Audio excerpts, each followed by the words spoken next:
హైదరాబాద్ లోని 9,300 చిల్లర ఎకరాలు పరిశ్రమల అవసరాల కోసం ఇచ్చిన స్థలాన్ని ఇవాళ ప్రభుత్వం కాలుష్యకారక పరిశ్రమలను తరలించే ప్రయత్నం చేస్తున్నది.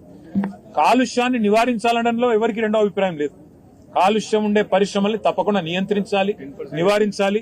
వాటిని కావాలంటే మీరు గ్రీన్ ఇండస్ట్రీ కింద మార్చండి, ఎవరికి అభ్యంతరం లేదు. ఎందుకంటే ఇక్కడ కార్మికుడికి లాభం, అటు పరిశ్రమకి లాభం అల్టిమేట్ గా ఇచ్చిన మరి ఉద్దేశం అది. కానీ ప్రభుత్వం ఏమంటున్నది, ఈ 9,300 ఎకరాలు అది కూడా ఎంత ధరకి? ఇక్కడ మార్కెట్ ధర 1,00,00,000 ఉంది గజం, అంటే ఎకరం 50 నుంచి 75 కోట్లు ఉంది. కానీ ప్రభుత్వం ఏమంటుంది, రిజిస్ట్రేషన్ ధర 12,000 ఉంది. ఇక్కడ మీరు 4,000 కడితే చాలు, 4,000 రూపాయలు కడితే చాలు గజం, అంటే ఎకరానికి 1,60,00,000 ఇది అవుతుంది అనుకుంటా.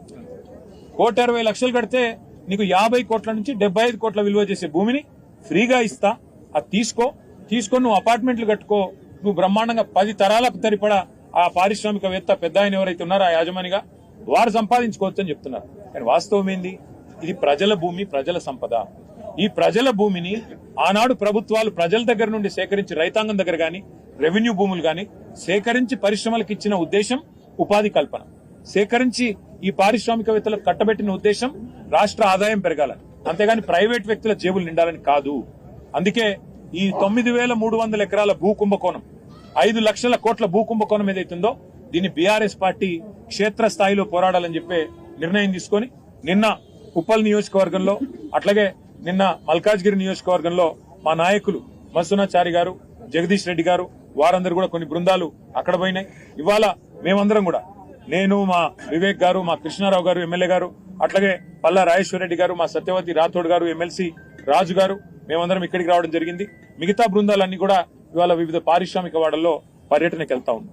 నేను ఈ ప్రభుత్వానికి చెప్పేది ఒకటే, మీరు ఈ 5 లక్షల కోట్ల ప్రభుత్వ ఆస్తి, ప్రజల ఆస్తి, ప్రభుత్వ ఆస్తి అంటే ప్రజల ఆస్తి, దీన్ని సరైన పద్ధతిలో వినియోగించండి. పేదలకు ఇల్లు కట్టివ్వండి, మేము వ్యతిరేకం కాదు. ఈ భూములు వెనక్కి తీసుకోండి, కావాలంటే 50%, 60% వెనక్కి తీసుకోండి. గ్రీన్ ఇండస్ట్రీలు పెట్టండి, మేము వ్యతిరేకించట్లేదు. అట్లాగే ఐటీ పార్కులు పెట్టండి, మేము వ్యతిరేకించట్లేదు. కానీ పారిశ్రామికవేత్తలకు అడ్డికి పావుషేరుకు రాసిస్తాం, మీరు ఇష్టం ఉన్న అపార్ట్మెంట్లు కట్టుకోండి, మాల్స్ కట్టుకోండి, మీరు ఎంజాయ్ చేయండి. ప్రజల సొమ్మును మీరు అత్త సొమ్ము అల్లుడు దానం అన్నట్టు మేము దానం చేస్తాము, మీరు అమ్ముకోండి, ఇష్టం ఉన్నట్టు చేసుకోండి అంటే బీఆర్ఎస్ చూస్తూ ఊరుకోదు. నేను పారిశ్రామికవేత్తలు కూడా చెప్తా ఉన్నా, మీరు ఈ ప్రభుత్వం ఇచ్చే ఆషాఢపు సేల్ ఆఫర్ లాంటి ఆఫర్లు తీసుకొని మీరు 4 డబ్బులు కట్టి ఇది మాది అయిపోతుంది అని మీరు అనుకుంటే మీరు పప్పులో కాలేస్తున్నారు. ఖచ్చితంగా మళ్లీ వచ్చేది బీఆర్ఎస్ ప్రభుత్వమే. మేము ఈ HILTP అనే పాలసీ ఏదైతే ఉందో దీన్ని ఖచ్చితంగా రద్దు చేస్తాం. ఇవాళ ఎవరైనా డబ్బులు పెడితే మీరు నష్టపోతారు. ఇక్కడ కార్మిక నాయకులతో మాట్లాడినాం, వారు అంటున్నారు ఈ ప్రాంతంలో 3-4 లక్షల మంది కార్మికులు ఉన్నారు, మరి మేమెక్కడ పోవాలా అని వారు మాట్లాడుతున్నారు.